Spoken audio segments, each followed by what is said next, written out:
Começa agora mais um Boi Forte. E neste programa nós vamos falar aqui da Rota Confina Brasil, uma expedição que visita os confinamentos de bovinos nos estados produtores de gado de corte. E para falar então dessa expedição, da Scott Consultoria, eu converso agora com o Felipe Araújo Darras, que é médico veterinário e também coordenador do Confina Brasil. Muito bem-vindo ao nosso Boi Forte. Muito obrigado, Simone. Para mim é um prazer falar com vocês um pouquinho e contar um pouco dessas experiências que a gente tem vivido com o Confina Brasil. Vamos lá, então. Antes de mais nada, Felipe, eu queria saber como funciona, como é que surgiu essa ideia, então, antes de como funciona, como surgiu essa ideia do Confina Brasil? O Confina Brasil, ele surgiu aqui dentro da Scott Consultoria. A gente aqui faz um evento muito forte no segmento de confinamento. E aí, relacionando muito com aquele pessoal que frequentava os nossos eventos, e o pessoal sempre buscando novas informações, buscando entender um pouco mais sobre o confinamento, a gente percebeu que tinham muitos números levantados do Centro-Oeste, onde é mais comum existir essa atividade de pecuária intensiva de corte. E aí nós decidimos fazer essa expedição para que ela servisse como se fosse um censo da pecuária intensiva de corte do nosso país, para que a gente conseguisse ter informações do Centro-Oeste, mas também do país todo, buscando informações lá no sul até o nortão do nosso país, onde tem abundância de pastagem, né? Então a gente foi em busca dessas informações. E aí, em 2020, essa história começou. Que legal, observar então esse censo aí que você falou aí da pecuária de corte, é observar a lida, né, do pecuarista brasileiro, não é isso, Felipe? É isso aí, a gente visita propriedades em loco, né? A Scott já tem um histórico de fazer levantamentos, de fazer pesquisas de maneira remota, mas esse Confina Brasil a gente vai dentro das propriedades das pessoas, dos confinadores, dos semiconfinadores, para conseguir levantar uma série de dados. Esses dados estratégicos, estruturais, são 2 questionários que a gente aplica durante toda a visita.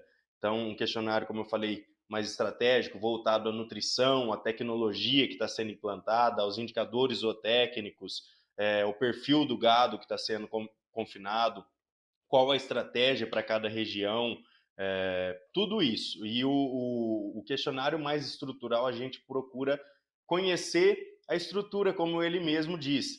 Se é coberto, se tem pé de coxo, qual é o tamanho do coxo, se ele é em formato J, se ele é em formato U, se ele é de borracha, como que é isso, qual a lotação por curral que o pessoal usa na época das secas, nas épocas das águas. Então, é praticamente um raio-x que a gente faz dentro da propriedade que a gente visita. E Felipe, vamos falar então agora das vantagens, né, do uso do confinamento. Quais seriam elas? Eu acredito que o confinamento ele é uma ferramenta que tende a ser mais utilizada no nosso país daqui para frente. Por quê? Porque é uma ferramenta que a gente possibilita aumentar o número de cabeças em uma área mais restrita, ter uma maior produtividade em um período de tempo mais encurtado, vamos dizer, né? A China, que começou a comprar do Brasil aí com maior força em 2019, ela colocou uma regrinha que era os animais até 30 meses, até 4 dentes, para que pudesse garantir que esses animais não seriam animais velhos que estariam sendo abatidos para essa exportação. E aí o confinamento é uma dessas ferramentas que servem para conseguir terminar esses animais, para colocar o peso suficiente, satisfatório para quem está engordando e também para o frigorífico e para o pessoal que está importando essas carnes em um período de tempo mais curto. Então, o confinamento ele serve para isso, para intensificação, tanto em área quanto em tempo. E aí a gente consegue agregar mais qualidade em cima dessas carcaças também. A gente consegue ter uma cobertura de gordura melhor, consegue fazer carne premium nessa ferramenta de confinamento. Então, tem diversas maneiras. Antigamente a gente pensava que o confinamento era só utilizado para terminação dos animais, né?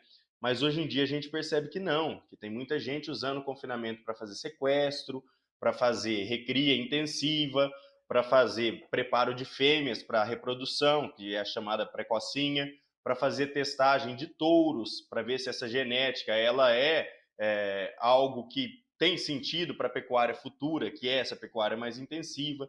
Então, ele é uma ferramenta para ser utilizada de diversas maneiras hoje em dia, não só para terminação. Ele pode ser utilizado também para quarentena e exportação desses bovinos, seja ele vivo.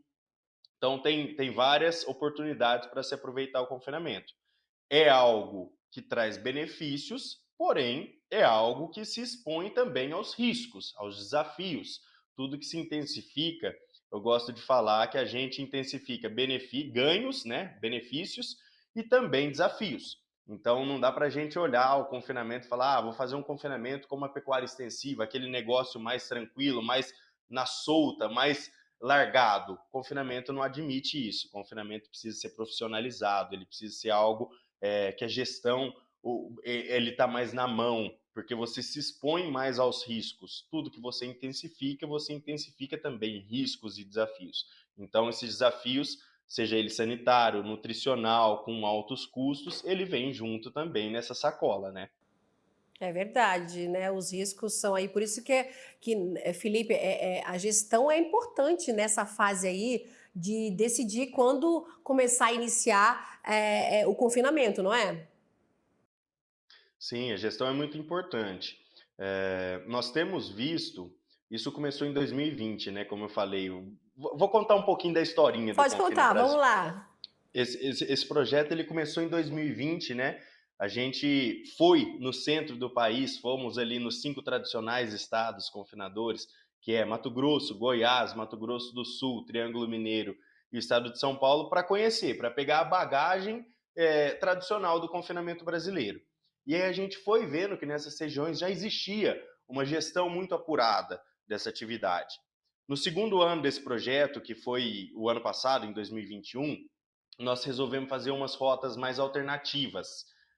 Fomos para 3 rotas. No primeiro ano foi esses 5 estados, a gente conseguiu visitar 118 propriedades, né, aproximadamente 1.663.000 cabeças de gado confinado. Segundo ano, nós fizemos 3 rotas. A primeira dela foi para o Rio Grande do Sul, Santa Catarina e Paraná. A segunda rodada, nós fizemos Rondônia, norte do Mato Grosso, o eixo do Grão e o sul do Pará. E o terceiro giro a gente fez Tocantins, oeste da Bahia, norte de Minas Gerais, Espírito Santo e Rio de Janeiro. Dá para perceber que são rotas mais alternativas, onde não é tão comum escutar falar de confinamento em Espírito Santo, em Rio de Janeiro, ou até no Rio Grande do Sul. Mas ele existe e existe muito bem gerido.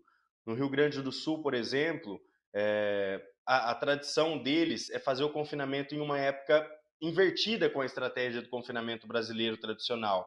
Então aqui a gente faz o confinamento na época das secas para conseguir fazer com que esse animal que ele engordou na época das águas, ele não perca essa quantidade de arrobas na época das secas, então a gente já joga ele no coxo, intensifica e termina esse animal. E lá no Rio Grande do Sul é um pouco diferente. Lá a gente encontra as pastagens de inverno, que coincide com a nossa época da seca daqui. E aí esse pessoal aproveita essas pastagens de inverno para colocar o gado e eles conseguirem se alimentar dessas pastagens de inverno. Aí quando vem a lavoura, quando vem a agricultura, na época do verão, que eles precisam devolver essas áreas para a agricultura, aí sim é quando eles jogam esses animais para o confinamento. Aí esses animais entram no período das águas, que a gente considera, né, que vai ser ali de outubro para frente. E lá no Rio Grande do Sul é onde entra o grosso dos animais confinados. Então eles são estrategicamente contrários ao restante do nosso país. Com isso, a gente percebe que eles precisam ter estruturas com cobertura de coxo, com uma compactação, às vezes o curral concretado. Então, o perfil do gado lá é diferente, são animais de origem taurina, tem muito Angus, tem muito Hereford, Braford. Então, a gente começa a perceber uma estratégia totalmente diferente do que a gente está acostumado para cá. Quando a gente vai para o Espírito Santo, por exemplo, no Espírito Santo é um estado que não dá para produzir grandes áreas de milho, para fazer silagem. Então, o segredo do confinamento naquela região é a produção do alimento. Eles têm que ser muito eficientes na produção de silagem de milho e na produção do milho grão, porque se eles forem comprar esse milho grão que vem de Goiás, que vem de Mato Grosso, esse milho chega provavelmente o milho mais caro do país. E aí eles precisam ser o mais eficiente possível para ter o melhor aproveitamento. Aí é onde entram as estratégias de snaplage, de toplage, de grão úmido, de grão reidratado, de separar a palha desse grão úmido para conseguir fazer inserções escalonadas durante o período de confinamento. Quando o animal está num processo de adaptação, que é o início do confinamento, ele necessita de mais fibra. Então, o pessoal, é como se a gente fosse comparar com salada. Então, o pessoal coloca mais salada na boia desse gado, coloca mais silagem, mais volumoso. E aí, quando esse animal vai evoluindo durante a sua estadia nesse confinamento, eles vão tirando um pouco essa parte volumosa, inserindo mais a parte concentrada da dieta. Então, eles entram com mais concentrados energéticos, que é o milho, por exemplo. E aí o pessoal precisa ter uma estratégia muito bem definida e muito bem assertiva nessas regiões. E eles utilizam muito a trava do milho e do boi também na bolsa, para que assim eles consigam sair um pouco desses riscos do mercado. Falando em riscos do mercado, o ano passado a gente rodou nessas regiões ali por volta de setembro, outubro, e era o momento que estava acontecendo aquela vaca louca típica, que a China suspendeu as compras, né? Então a arroba despencou. E ali a gente viu que o pessoal precisa aproveitar mais dessas ferramentas, dessas travas de boi, opções, termo, travas de milho, para que eles consigam sair um pouco desse risco. Não é que eles precisam travar 100% da sua operação, mas eles podem travar o seu custo. E aí o que sobra do custo eles podem ir para o jogo, para tentar ganhar um pouco mais, né? Agora, Felipe, como você bem colocou aí, cada estado, cada pecuarista, produtor, ele adota a sua estratégia, não é mesmo? Agora, a gente em conversa aqui, eu conversando com alguns analistas e federações lá do Rio Grande do Sul, essa questão aí da alimentação, aquele produtor que não planta ali o seu milho, que depende da compra, né, daqui do Centro-Sul, no caso, quando eu entrevistei, foi da avicultura, mas enfim, acaba comprando esse milho do Paraguai, salvo engano aí, eu acho que é Paraguai mesmo, por conta da logística. Fica muito mais em conta comprar do Paraguai do que trazer do Centro-Sul, porque aí é todo o custo, é o frete, é o diesel, tudo envolvendo aí. E eles falam muito aí, em relação à logística, da construção de uma ferrovia para atender. Então, nessa questão toda aí que eu estou abordando com você, a estratégia de cada um é o que vai acabar somando ali, né, para evitar custos, né, para garantir aquela produtividade, né, Felipe? Sim, sim. Dieta é um negócio que dá para perceber que varia muito conforme a região. Quando a gente olha para o Rio Grande do Sul, por exemplo, a gente escutava muito falar de uma dieta que é a dieta mais simples e a mais tradicional do confinamento. É farelo de soja, milho e silagem de milho. Aí alguns usavam do arroz, do resíduo do arroz lá no Rio Grande do Sul, farelo de arroz, para inserir nessa dieta, porque lá eles têm produção de arroz. E aí isso é muito característico de região para região. Quando a gente vai para o eixo do grão, onde tem as indústrias de etanol de milho, ali existe um coproduto, né? Não dá nem para chamar de subproduto ou coproduto, é um produto hoje em dia, que é o DDG, o WDG, o DDGS. Esse produto é um produto muito rico hoje em dia no mercado. Aqui na região de São Paulo, a gente já pode encontrar mais polpa cítrica, porque existem as esmagadoras de laranja para fazer suco. Então, dependendo da região, a dieta vai mudar muito. E aí é uma característica que onde tem caroço de algodão, onde tem torta de algodão, o pessoal usa mais isso. Onde tem DDG, WDG, o pessoal vai voltar mais para essa dieta. Ah, não tem nada sendo produzido ali perto, não tem nenhuma indústria de beneficiamento, vai ser mais essa dieta padrão de farelo de soja, milho e silagem de milho. Tá? Então, essa diversidade é muito rica do nosso país. Nós vivemos em um país que ele é continental, né? Se a gente for pegar do Rio Grande do Sul até Belém do Pará, que nós vamos passar esse ano, é uma diversidade muito grande, tanto do perfil do gado, quanto da estratégia de confinamento e dos insumos que tem disponível para serem utilizados. Esse ano, em 2022, que é a terceira edição dessa expedição, nós vamos fazer 5 rotas, né?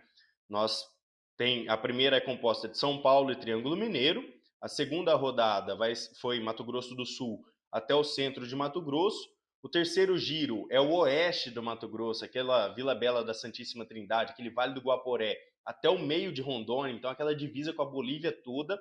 Aí o quarto giro a gente já vai sair lá de Belém e ir até Imperatriz, no Maranhão.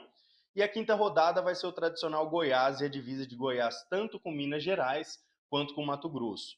Algumas dessas propriedades nós já passamos, ou em 2020 ou em 2021. E aí outras que são inéditas, né?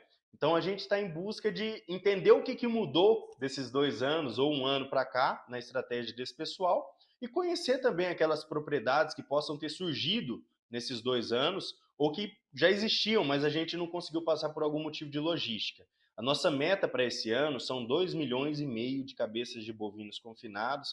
Isso vai dar ali aproximadamente, no decorrer de toda a expedição, 150 visitas. No ano passado, para comparar, a gente conseguiu fazer 134 visitas e foram aproximadamente 2 milhões e 100 mil cabeças. A tecnologia ela vem sido trazida à tona cada vez mais. A gente passou já em algumas propriedades em 2020, passamos novamente agora em 2022, e é nítido o quanto o confinamento evoluiu e o quanto foi implantado de tecnologia, o quanto o pessoal tem gerido essas operações com mais cuidado, mais em cima. Ele tem se tornado um negócio mais empresarial, sabe? Não algo tocado assim na larga, como era muito antigamente a pecuária, que era uma reserva de capital. Hoje em dia ele é um negócio mais empresarial, ele tem muita exposição ao risco e isso não pode ser brincadeira mais. É importante esse censo, essa expedição tal ocorrendo aí para fazer esse check-up, nesse raio-x aí da pecuária brasileira, até porque tudo isso lá na frente, né, quando a gente fala não no abastecimento, também no abastecimento doméstico aqui, mas quando a gente fala nos embarques, né, de carne bovina e sendo a China nosso maior comprador aí, isso tudo, né, toda essa logística, toda essa gestão empresarial aí que vocês estão percorrendo e visitando essas propriedades rurais aí, essas propriedades da pecuária, tudo isso interfere lá na ponta final, ou seja, quando esse produtor, as grandes empresas vão exportar a carne brasileira, né, Felipe?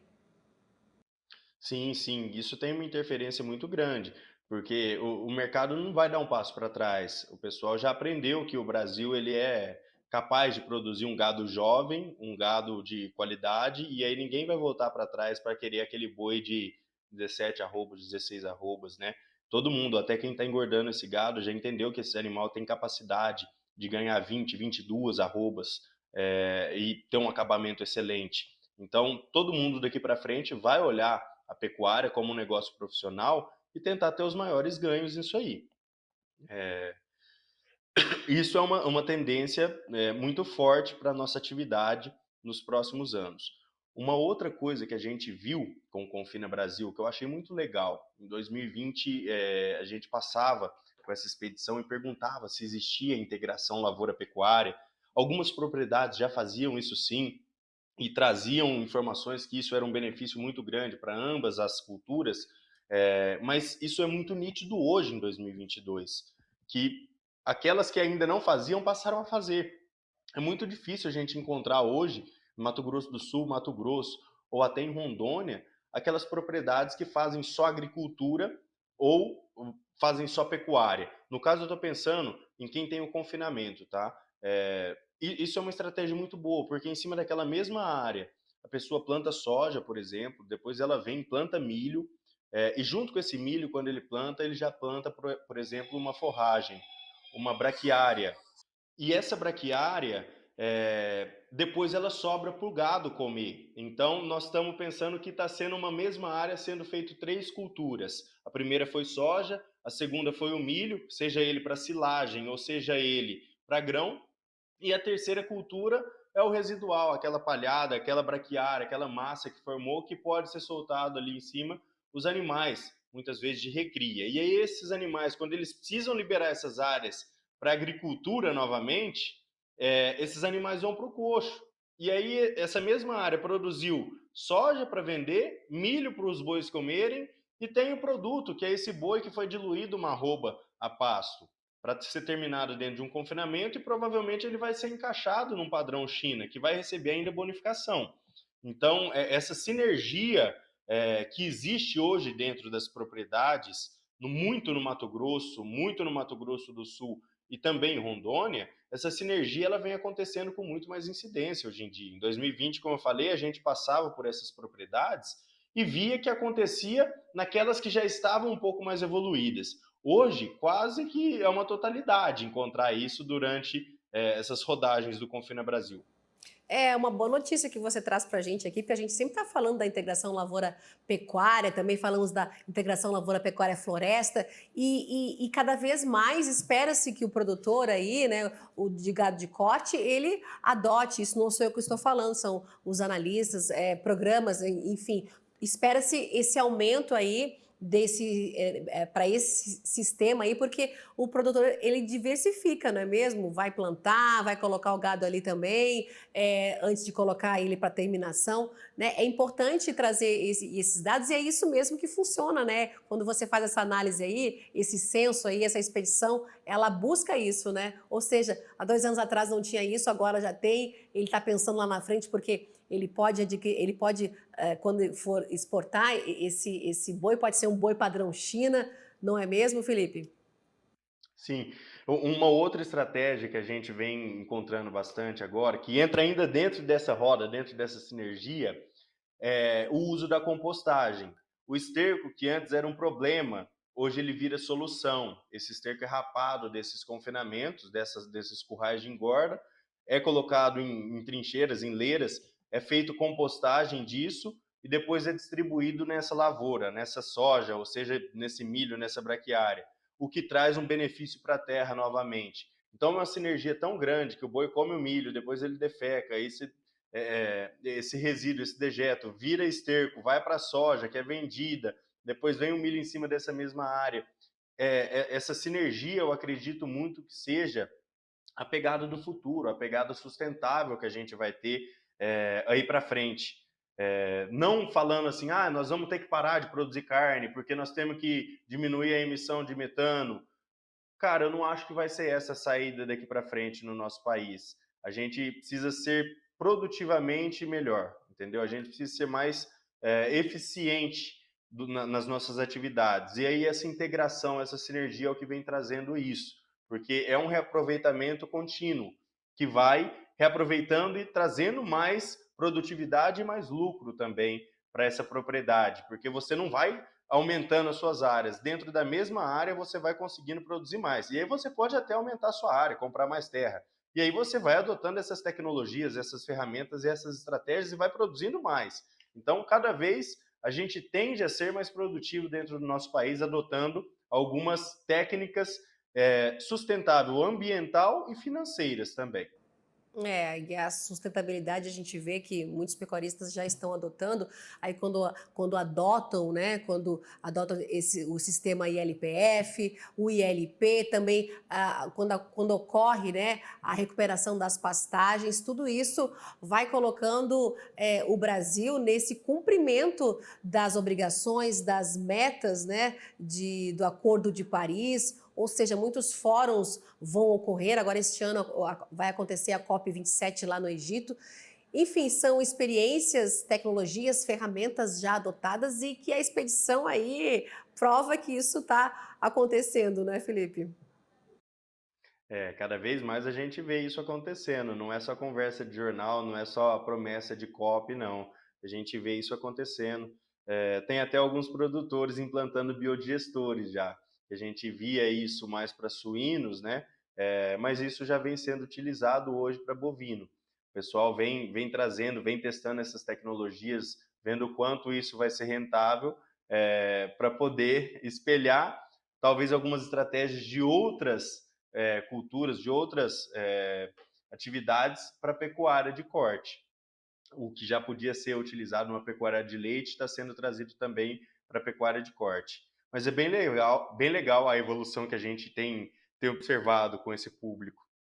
O pessoal tem sede, sabe? Quando você percebe, fala assim, nossa, esse cara ele já está bem à frente da normalidade do nosso país. E esses são os que mais têm sede de crescer, de evoluir, de se desafiar, de se expor, de produzir mais. Quanto mais a régua vai subindo, parece que mais motivação essa turma tem para ir atrás de melhorar.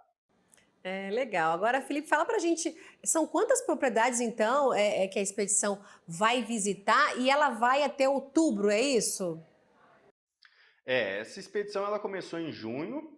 eh, a minha promessa eram de 150 propriedades, só que eu tenho certeza que a gente vai bater essa meta, porque até agora nós já visitamos mais de 100 propriedades. Então, facilmente nós vamos bater esses 150, tá? Então, é um crescimento. O primeiro ano foi 118, eu gosto muito de me desafiar. O segundo ano foi 134, esse ano a minha meta era 150, eu acho que eu vou fazer uns 170 por aí. E para os próximos anos, quem sabe esse Confina Brasil não vai rodar o ano todo, né?